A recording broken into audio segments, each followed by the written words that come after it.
नमस्कार, मैं हूं दीपाली राणा। आप देख रहे हैं फायदेमंद फंड्स और आज हमारे साथ बहुत ही खास मेहमान मौजूद हैं। मिस्टर आनंदा पद्मनाभन हमारे साथ बने हुए हैं, जो कि सीनियर फंड मैनेजर हैं equities PGM India asset management से।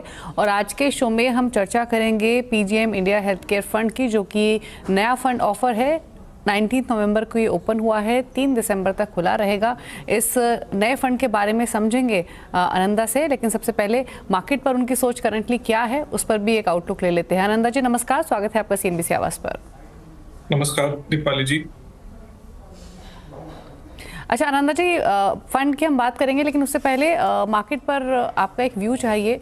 अगर हम करंट सिचुएशन देखें तो जो महाराष्ट्र इलेक्शंस का आउटकम निकल कर आया, उसके बाद वापस से एक कॉन्फिडेंस, एक यूफोरिया मार्केट में नजर आया। कितना सस्टेनेबल ये लग रहा है? क्या करंट आउटलुक है मार्केट्स पर? दीपाली, अगर आप देखोगे तो अक्टूबर में तो मार्केट वोलेटिलिटी काफी ज्यादा थी। इसके कई कारण थे। एक तो थे कि जो हमारी जो रिजल्ट सीजन थी, सितंबर क्वार्टर की रिजल्ट सीजन में काफी सारे कंपनियां में हमें डाउनग्रेड्स देखने को मिले। अगर एट एन एग्रीगेट लेवल देखोगे तो निफ्टी अर्निंग्स ग्रोथ देखोगे तो Nifty earnings growth for the September quarter was in low single digits. इसमें अक्रॉस मल्टीपल सेक्टर्स आपको काफी सारे कंपनियों ने काफी सारे रिजल्ट्स में हेडविंड्स देखने को मिले। जैसे माइक्रो फाइनेंस लेंडिंग में आपको क्रेडिट कॉस्ट ज्यादा दिखी।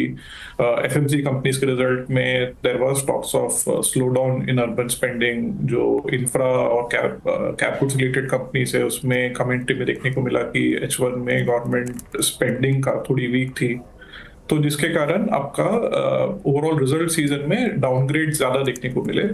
उसके साथ एफआई की सेलिंग भी जारी थी एंड यूएस इलेक्शंस भी थे, तो उसके रिलेटेड भी वोलेटिलिटी थी। नाउ यूएस इलेक्शंस हो गए हैं एंड महाराष्ट्र इलेक्शंस का आउटकम भी पॉजिटिव था, तो वो भी मार्केट ने पॉजिटिवली लिया है। एंड इंक्रीमेंटली आप देखो तो एटलीस्ट जो अगर इंक्रीमेंटली देखो तो एटलीस्ट लग रहा है कि there should be some normalcy coming back. अगर आप प्योरली अर्निंग्स के हिसाब से देखें तो अर्निंग्स फॉर दिसंबर क्वार्टर भी हमारा मानना है कि अर्निंग्स दिसंबर क्वार्टर के ट्रेंड भी सिमिलर ही रहेंगे। आपको सिंगल डिजिट अर्निंग्स ग्रोथ ही देखने को मिलेगा। एंड जो पिछले साल जैसे आपको अर्निंग्स लेवल पे मार्केट अर्निंग्स लेवल काफी ब्रॉड बेस्ड अर्निंग्स देखने को मिली, वैसी अर्निंग्स एटलीस्ट आपको इस क्वार्टर अगले 1-2 क्वार्टर तक आपको देखने को नहीं मिलेगा। उसके हिसाब से आपको मार्केट वोलेटिलिटी ज्यादा दिखेगी। अभी मार्केट थोड़ी यूफोरिया मोड में है बिकॉज एफआई की सेलिंग बंद हो गई है एंड इवन जो मार्केट सेंटीमेंट भी पॉजिटिव है after the BJP election win. And plus आप थोड़े रूरल साइड पे भी डिमांड रिकवरी की बात चालू है, तो वो थोड़े पॉजिटिव्स है। बट हैविंग सेड दैट, अगर आपका नियर टर्म मार्केट आउटलुक हमसे पूछे तो हमारे हिसाब से मार्केट वोलेटिलिटी आपको अगले कुछ महीनों तक देखने को मिलेगी। अच्छा आनंदा जी, वॉलेटिलिटी भले ही रहेगी, लेकिन जिन जिन फैक्टर्स का आपने जिक्र किया, कंसीडरिंग महाराष्ट्र इलेक्शंस का आउटकम, गवर्नमेंट स्पेंडिंग को लेकर ऑप्टिमिज्म, अब आगे बजट भी रहेगा तो उसको लेकर भी एक्सपेक्टेशंस रहेंगी, इन स्तरों से डाउनसाइड रिस्क क्या कुछ दिखाई दे रहा है? अब इसमें आपको काफी स्टॉक स्पेसिफिक जाना पड़ेगा। जैसे अभी फॉर एग्जांपल सेकेंड हाफ में गवर्नमेंट एक्सपेक्टेशन है कि गवर्नमेंट स्पेंडिंग रिकवर होगी। सिमिलरली फेस्टिव सीजन, जो first half of festive season में लोगों को डर था कि फेस्टिव सीजन इस साल भी थोड़ी वीक है। एटलीस्ट अभी अक्टूबर के डेटा भी आने चालू हो, नवंबर के डेटा भी आने चालू हो जाएंगे कुछ हफ्तों में कि नवंबर में फेस्टिव डिमांड कैसी थी, तो वो एक फैक्टर होगा। फिर अगर आप रूरल साइड में देखें तो रूरल साइड में आपको खरीफ की खेती अच्छी थी, इवन रबी की भी खेती एक्सपेक्टेशन अच्छी है, तो उधर से भी आपको थोड़े पॉजिटिव न्यूज फ्लोस देखने को मिलेंगे। लेकिन जो अर्बन साइड में स्लो डाउन है वो शायद आपको उधर से थोड़े हेडविंड्स आ सकते हैं आपको। तो ऐसे अगर आगे जाके देखें तो आपको अक्रॉस सेक्टर्स में आपको काफी डेविएशन देखने को मिलेंगे इन टर्म्स ऑफ जो कंपनीज अच्छी कर रही है और जो कंपनीज अच्छी नहीं कर रही है। तो इंक्रीमेंटली हमारा मानना ये है कि आपको और स्टॉक स्पेसिफिक जाना पड़ेगा rather than looking at a broad sector trend. Top down के बदले बॉटम अप पे आपको ज्यादा फोकस करना पड़ेगा इन टर्म्स ऑफ। अच्छा एक चीज बताइए आनंदा जी, पीएसयूज पीएसयूज को आप कैसे देख रहे हैं, क्योंकि ये वो पॉकेट रही है, आप किसी भी पीएसयू को उठाकर देखें जिसने काफ़ी ज़बरदस्त रिटर्न बनाकर दिए। उसके बाद हमने करेक्शंस भी हायर लेवल से 50-60% तक इन स्टॉक्स में आते हुए देखी है। अब ये पॉकेट वापस से फोकस में इसलिए आई है जिन फैक्टर्स का भी हम जिक्र कर रहे हैं, गवर्नमेंट स्पेंडिंग की बात हो रही है अब, क्योंकि बजट से पहले वैसे भी ये सेक्टर फोकस में आ जाता है। तो पीएसयूज को कैसे अप्रोच कर रहे हैं करंट लेवल से, और कौन से वो सेलेक्ट पीएसयू सेगमेंट, सेक्टर्स या पॉकेट्स हो सकती हैं जिन पर ध्यान दिया जा सकता है, या जिन पर आप ध्यान देंगे? देखिए, हम पीएसयू को ऐसा सिंगल बास्केट नहीं देखते हैं, बिकॉज पीएसयू में अक्रॉस मल्टीपल सेक्टर्स काफी सारे अलग अलग कंपनियां होती है जिसकी अर्निंग्स प्रोफाइल, रिटर्न प्रोफाइल काफी अलग होती है। तो हम टिपिकली कोई भी सेक्टर या कोई भी कंपनी को देखते हैं तो हम प्योर बॉटम अप देखते हैं इन टर्म्स ऑफ उसके अंडरलाइंग सेक्टर की क्या आउटलुक है, उसमें company on a sustainable basis अगर वो अच्छी ग्रोथ और अच्छी रिटर्न रेशियोज लेके आ सकती है क्या, उसके हिसाब से देखते हैं। तो पीएसयूज में भी there are some category of PSUs जिसमें अभी भी वो आपको अर्निंग्स आउटलुक अभी भी अच्छा है, आपके उनके इनहेरेंटली रिटर्न रेशियोज काफी अच्छे हैं। तो उसके हिसाब से वो वाले पीएसयूज में आपको अभी भी जो जैसे जैसे उनकी अर्निंग्स प्रोफाइल कंसिस्टेंट मेंटेन रहेगी, उसकी रिटर्न देखने को मिलेगी। पिछले साल में जो पीएसयू की जो ब्रॉड बेस्ड रैली थी, काफी सारे पीएसयू में स्टॉक प्राइसेस नरेटिव के बेसिस पे ऊपर जा रहे थे rather than earnings based. Incrementally आपको ये देखने को मिला लास्ट 1-2 क्वार्टर में कि जिधर जिधर वो अर्निंग्स मोमेंटम सस्टेन ना हो पाया, अर्निंग्स डिलीवरी ना हो पाई, वो पीएसयू में आपको काफी शार्प करेक्शन देखने को मिला।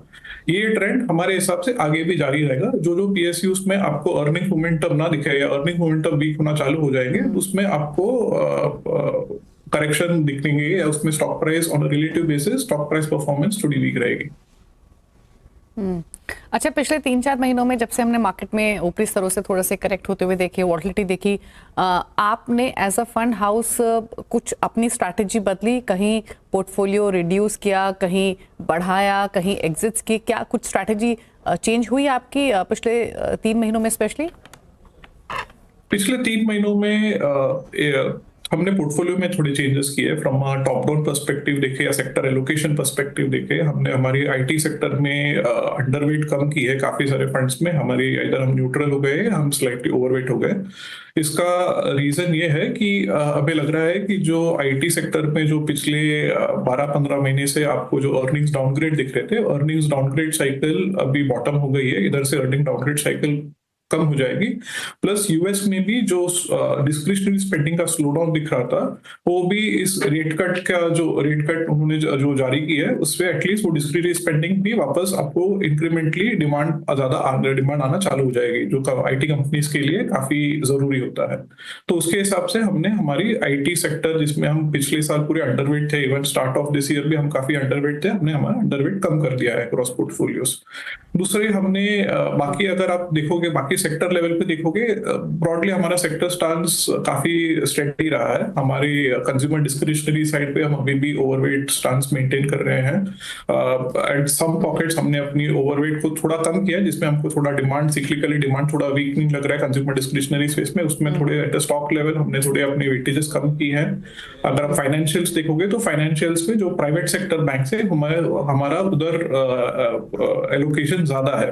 हमारा मानना है कि ये इन दिस स्पेस आपको जो पीएसयू वर्सेस प्राइवेट बैंक्स में जो आपको डिफरेंशियल परफॉर्मेंस का गैप जो दिखा था पिछले साल, वो इंक्रीमेंटली आपको वो नैरो डाउन होते जाएगा। एंड वैल्यूएशन लेवल पे हमारा मानना है कि प्राइवेट सेक्टर बैंक्स अभी भी काफी अच्छे वैल्यूएशन में है, एंड प्लस उनके जो अंडर राइटिंग स्टैंडर्ड्स है काफी सुपीरियर है। तो इंक्रीमेंटली जैसे हमको काफी सारे पॉकेट्स में क्रेडिट कॉस्ट का इम्पैक्ट ज्यादा देखने को मिल रहा है, अगर ये ज्यादा एस्केलेट होता है तो देन प्राइवेट सेक्टर बैंक्स, जो लार्ज प्राइवेट सेक्टर बैंक्स है, they are better place to manage this volatility. अच्छा, क्विकली एक क्वेश्चन और आनंदा जी, और उसके बाद हम आपके नए फंड ऑफर की बात करेंगे। करंट मार्केट सिनेरियो को समझते हुए एक सेक्टर ब्रॉडली जो आपको वैल्यूएशन वाइज महंगा लग रहा है, और एक सेक्टर जहां पर वैल्यूएशंस आपको लग रहे हैं कि थोड़े बेटर हुए हैं, बेसिकली समझना ही चाहते हैं क्या कोई सेक्टर आपके रडार पर है जिसको आप वेट एंड वॉच कर रहे हैं और पोर्टफोलियो में ऐड करना चाहेंगे, या फिर वहां इन्वेस्ट करना चाहेंगे? तो आईटी सर्विसेज ऐसे एक सेक्टर है जिसमें हमको लग रहा है कि इंक्रीमेंटली वैल्यूएशंस टुडे वो नॉर्मल हो रहे हैं, बिकॉज उसके पिछले जो अर्निंग्स डाउनग्रेड्स हुई और उनका स्टॉक प्राइस परफॉर्मेंस भी काफी वीक था, जिसके कारण सेक्टर ज्यादा फेवर पे नहीं थी।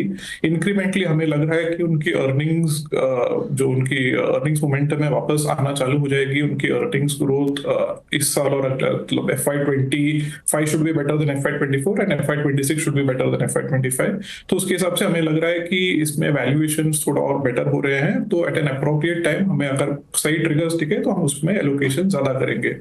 बाकी महंगे जब भी हम इसमें वैल्यूएशन के हिसाब से हम देखेंगे तो जो देयर आर सर्टेन कैटेगरीज और certain pockets in the market जिसमें वैल्यूएशन काफी ज्यादा हो गया है। एंड उसमें फॉर एग्जांपल आप जैसे थोड़े देर पहले आप PSU पैक की बात कर रहे थे, PSU pack as a single basket ऊपर जा रही थी, उसमें काफी से PSU पैक में काफी सारे सब सेगमेंट्स हैं जो जिसमें अर्निंग मोमेंटम नहीं दिख रहा है, फिर भी स्टॉक्स काफी स्टॉक्स अभी आज की तारीख में भी काफी महंगी है। तो वाले स्टॉक वो वाले जो सेक्टर्स है जिसमें हमें अर्निंग्स ग्रोथ का ज्यादा विजिबिलिटी नहीं है और हमें लग रहा है कि अर्निंग मोमेंटम वीक है, तो उसमें हम थोड़े कॉशियस है और हमारा अंडरवेट स्टांस है वो सेक्शंस में। अच्छा, आप अभी फुल्ली इन्वेस्टेड हैं या कितने परसेंटेज कैश पर बैठे हैं फिलहाल? हम जनरली कैश कॉल्स नहीं लेते, तो हमारे आप कोई भी फंड को देखोगे तो कैश लेवल्स 5% है, उससे कम दिखेंगे आपको। टिपिकली हम कैश कॉल्स नहीं लेते, हम फुल्ली इन्वेस्टेड रहते हैं at any given point of time. At least 95% हमारा जनरली सब फंड्स इन्वेस्टेड रहते हैं। चलिए, इसी के साथ वक्त हुआ एक ब्रेक का। ब्रेक के उस पर कुछ और डिटेल्स समझेंगे इस फंड से जुड़ी हुई। जल्द वापस आते हैं।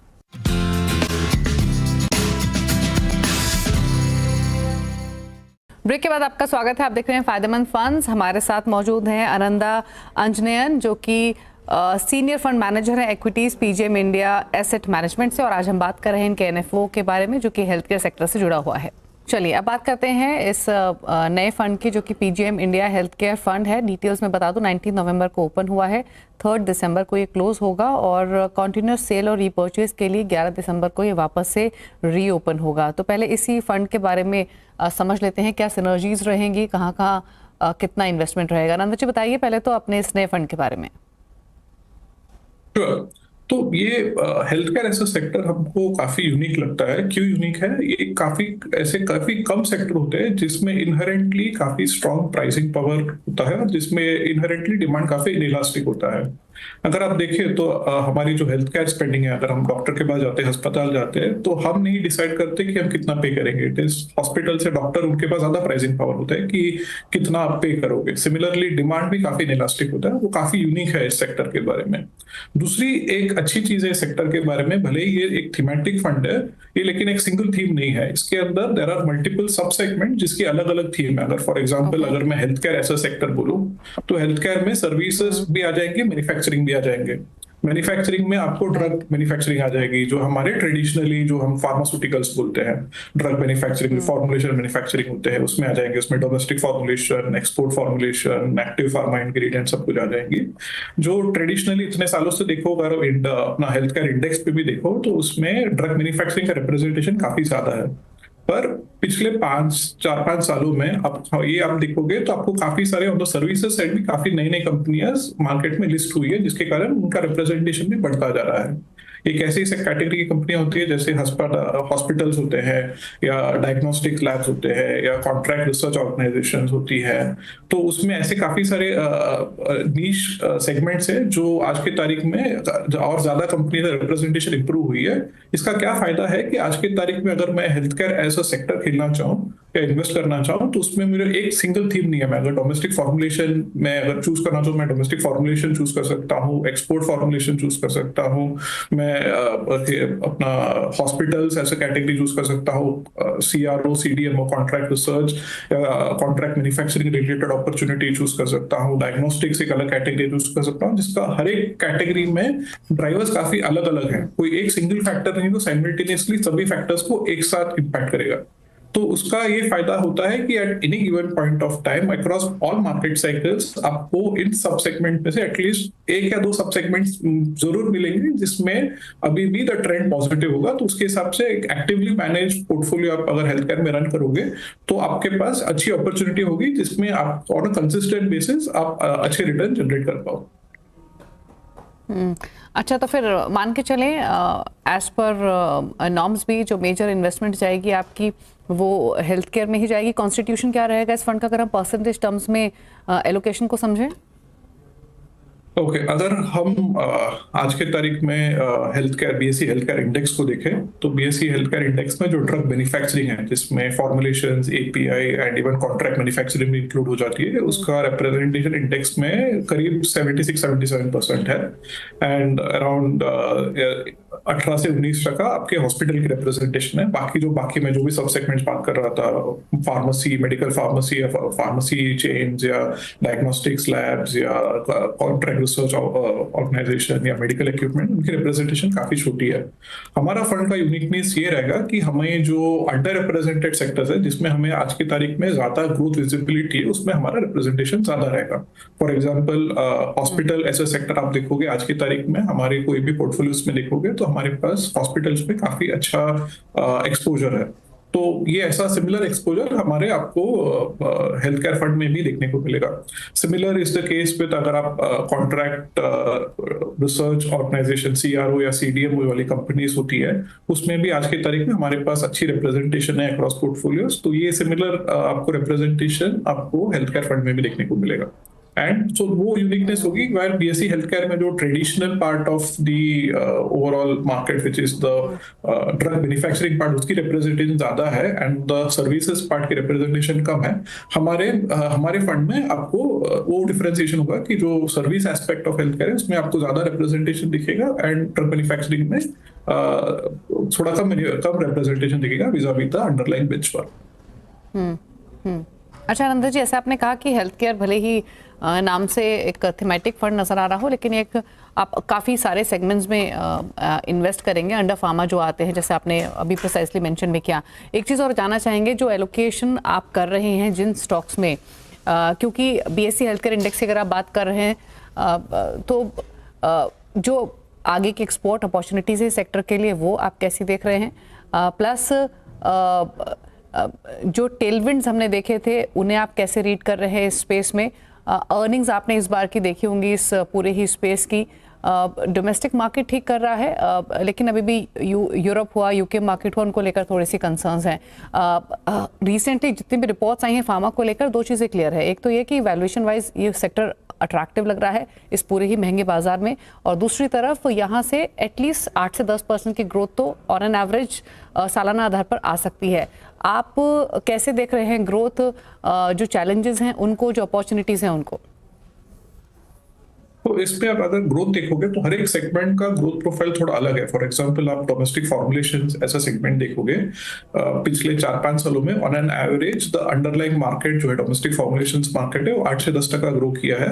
जो अच्छी कंपनीज होती हैं, जो इनकी जो टॉप कंपनीज जो कंसिस्टेंट बेसिस पे जो मार्केट शेयर गेन कर रही है, वो उससे मार्केट से थोड़ा ज्यादा ग्रो करती है and they have been able to show some amount of margin expansion also. तो उसके हिसाब से उन्होंने पिछले 4-5 साल में देखोगे तो उनका earnings growth has been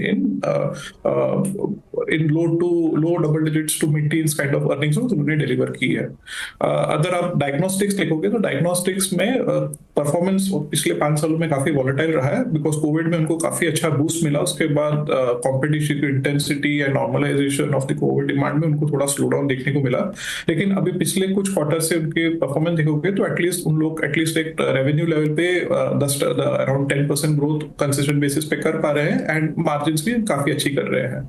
export formulations जो है, अगर फ्रॉम इंडिया पर्सपेक्टिव देखो तो export opportunity is mainly US. तो bulk of the listed space पे जो भी कंपनी देखोगे जो एक्सपोर्ट रेवेन्यूज कर रही है, एक्सपोर्ट रेवेन्यूज उनको यूएस से आता है। यूएस में लोग जेनरिक ड्रग्स बेचते हैं, तो US generics is the key source for export formulations for most companies.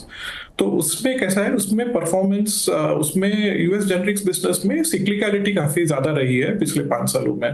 तो आपको उसमें भी कोविड के बाद अच्छा ग्रोथ दिखा। उसके बाद अगर 2022 में आप देखोगे तो सडनली ग्रोथ नॉर्मलाइजेशन हुआ, प्राइस इरोजन ज्यादा हो गई, कॉम्पिटिटिव इंटेंसिटी ज्यादा हो गई। उसके बाद कुछ बड़ी बड़ी कंपनियों पे यूएसएफडी का एक्शन आया, फिर उधर के यूएस के थोड़े बड़े जेनरिक कंपनीज ने अपना थोड़ा पोर्टफोलियो रिस्ट्रक्चर किया, वो थोड़े प्रोडक्ट से विड्रॉ हो गए, तो सडनली वापस प्राइसिंग एनवायरनमेंट बेटर हो गया। प्लस इंडिया में भी जो काफी सारी कंपनियां हैं जो लिस्टेड स्पेस, उनको भी काफी अच्छी प्रोडक्ट अपॉर्चुनिटीज मिली यूएस में लॉन्च होने को। तो जिसके कारण आप देखोगे तो पिछले 3-4 क्वार्टर से एक्सपोर्ट फॉर्मुलेशंस में जो कंपनी है उनकी नंबर्स भी काफी अच्छी आ रही है। ये मोमेंटम हमारे हिसाब से ये और 1-2 क्वार्टर डेफिनेटली विजिबिलिटी दिखती है। उसके आगे आपको ध्यान रखना पड़ेगा कि यूएस जेनरिक्स ऐसा बिजनेस काफी सिक्लिकल होती है, तो आप एक्स्ट्रापोलेट नहीं कर सकते। जैसे आप इंडियन मार्केट में आप डोमेस्टिक अंडरलाइन डिमांड आप कंसिस्टेंट बेसिस पे बोल सकते हो कि it should be relatively steady. US में the business growth may not be steady, हर एक डिपेंडिंग ऑन आप कौन से प्रोडक्ट लॉन्च कर रहे हो, अंडरलाइन प्राइसिंग एनवायरनमेंट यूएस में कैसा है, आपकी कॉम्पिटिटिव इंटेंसिटी कैसी, उसके हिसाब से आपको परफॉर्मेंस में ईयर टू ईयर काफी वोलेटिलिटी देखने को मिलेगी। तो ये आपने तो इसमें काफी company specific and company level पे उनकी कौन सी प्रोडक्ट है जो उनकी डिमांड ड्राइव कर रही है, उनके की प्रोडक्ट एंड कंपटीशन कैसे आने वाली है, उसका सब ध्यान रखना पड़ेगा। अच्छा आनंदा जी, अब तक जो भी कॉन्वर्सेशन आपके साथ हुआ, एक चीज जो मैं रीड कर पाई वो ये कि आईटी में आपको वैल्यूएशंस बेहतर दिख रही हैं, आप अंडरवेट से न्यूट्रल हुए हैं या व्यू पॉजिटिव हुआ है। हेल्थ केयर में आपको वैल्यूएशंस अच्छी लग रही हैं, ग्रोथ अच्छा नजर आ रहा है। तो क्या ये मान के चलें कि डिफेंसिव मार्केट के तौर पे आप देख रहे हैं? अगर हाँ तो फिर एफएमसीजी पर राय क्या है, संक्षेप में समझना चाहेंगे, क्योंकि एफएमसीजी में डिमांड कंसर्न्स भले ही हों लेकिन स्वीट स्पॉट में है अपनी वैल्यूएशंस की वजह से। Correct. FMCG definitely sweet spot में है। हमारा फार्मा में पॉजिटिव स्टांस काफी बॉटम अप है, तो हम भले फार्मा ऐसा डिफेंसिव सेक्टर माना जाता है, बट हमारे अगर पोर्टफोलियोज देखोगे तो हम काफी टाइम से हमारी portfolio stance in health care has been overweight. तो हमारा हेल्थ केयर ओवरवेट स्टांस काफी रिसेंट नहीं है, काफी क्वार्टर से हम हेल्थ केयर में ओवरवेट स्टांस ही मेंटेन करें, because at a bottom up basis हमें अच्छी ग्रोथ की विजिबिलिटी है। आईटी हम मानते हैं कि आईटी में थोड़ा डिमांड का सिक्लिकलिटी होता है, तो आपको टाइम करनी पड़ेगी। एफएमसीजी में हमारे पास जो एलोकेशन, हमारी जो inherent philosophy is to focus on companies with relatively higher growth and higher ROE. तो विद एफएमसीजी स्पेस में हमारी जो एलोकेशन है, जो कंपनियां पे हमारा ज्यादा एलोकेशन रहता है जिसमें हमें ग्रोथ विजिबिलिटी काफी स्ट्रांग हो। तो आज के तारीख में एफएमसीजी ऐसा स्पेस देखोगे तो एफएमसीजी स्पेस इलेक्शंस के बाद सेक्टर ने थोड़ा रैली किया था, बिकॉज लोग एंटिसिपेट कर रहे थे कि इसमें काफी स्ट्रांग डिमांड रिकवरी आएगी करके, बट वो देखने को नहीं मिला। एंड इसका की कारण था कि आपको भले ही रूरल साइड में थोड़ा रिकवरी दिखे, अर्बन साइड में अभी भी स्लो डाउन दिख रहा है। प्लस जो फूड इन्फ्लेशन जो रिसेंट मंथ्स पे थोड़ा शूटअप हुआ है, वो भी डिमांड को एट द मार्जिन्स इंपैक्ट कर रहा है। तो उसके हिसाब से हमने हमारी पोर्टफोलियो लोग के जो स्टॉक कंस्ट्रक्शन सेक्टर है, उसके हिसाब से हमने की हुआ है कि जिसमें हमें रिलेटिवली बेटर डिमांड विजिबिलिटी दिख रहा है, जिसमें हमें डिमांड डिसरप्शन कम दिख रहा है, ग्रोथ की विजिबिलिटी बेटर है, वो कंपनीज में हमने ज्यादा एलोकेशन किया है। ओके, तो क्लियरली डिफेंसेस बेहतर दिखाई दे रहे हैं, फिर चाहे वो आईटी हो, हेल्थ केयर हो या फिर फार्मा ही क्यों ना हो। लॉन्ग टर्म पर्सपेक्टिव से यहाँ पर वैल्यूएशंस अच्छी हैं, ग्रोथ आउटलुक भी दिख रहा है। और अगर बात करें इस पर्टिकुलर फंड की, PGM India health care fund की, तो यहाँ पर जो मेजर इन्वेस्टमेंट होगी वो उन स्टॉक्स में होगी जो कि फार्मास्यूटिकल और हेल्थ केयर सेगमेंट से हैं।